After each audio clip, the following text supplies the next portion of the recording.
ಹೋರಾಟ ನಡೆದಿದ್ದ ಮದ್ದೂರಲ್ಲಿ ಶಕ್ತಿ ಪ್ರದರ್ಶನ ಜೋರಾಗಿದೆ. ಮದ್ದೂರಲ್ಲಿ ಗಣೇಶ ಮೂರ್ತಿಗಳ ಅದ್ಧೂರಿ ಮೆರವಣಿಗೆ ನಡೆದಿದೆ.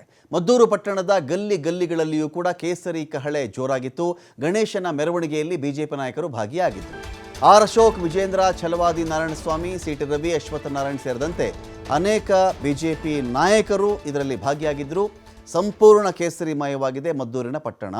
ಕಲಾ ತಂಡಗಳ ಕಲರವ ರಾರಾಜಿಸ್ತಾ ಇರತಕ್ಕಂಥ ಕೇಸರಿ ಬಾವುಟಗಳು ಎಲ್ಲಿ ನೋಡಿದ್ರೆ ನಿಮಗೆ ಕಾಣಸಿಗ್ತಾ ಇವೆ. ಅಲ್ಲಿ ಡಿಜೆ ಸದ್ದಿಗೆ ಡ್ಯಾನ್ಸ್ ಮಾಡ್ತಾ ಇದ್ದಾರೆ, ತಮಟೆ ಸದ್ದಿಗೆ ಭರ್ಜರಿ ನೃತ್ಯ ಕಂಡು ಬರ್ತಾ ಇದೆ. ಆ ಭಾಗದಲ್ಲಿ ಬಿಜೆಪಿ ನಾಯಕರನ್ನೇ ಹೊತ್ತು ಮೆರೆಸ್ತಾ ಇದ್ದಾರೆ ಯುವಕರು. 28 ಗಣೇಶ ಮೂರ್ತಿಗಳ ಸಾಮೂಹಿಕ ಮೆರವಣಿಗೆ ಜೋರಾಗ್ತಾ ಇದೆ. ಆ ಭಾಗದಲ್ಲಿ ಯಾವ ಕಡೆ ನೋಡಿದ್ರೂ ಕೂಡ ಕೇಸರಿ ಬಾವುಟ ಶಾಲು ಕಾಣಿಸ್ತಾ ಇದೆ. ಮೆರವಣಿಗೆ ಉದ್ದಕ್ಕೂ ಕೂಡ ಜೈ ಶ್ರೀರಾಮ್ ಘೋಷಣೆ ಇದೆ. ಅಲ್ಲಿ ಒಟ್ಟು 3 ಕಿಲೋಮೀಟರ್ ನಡೀತಾ ಇದೆ ಈ ಒಂದು ಮೆರವಣಿಗೆ.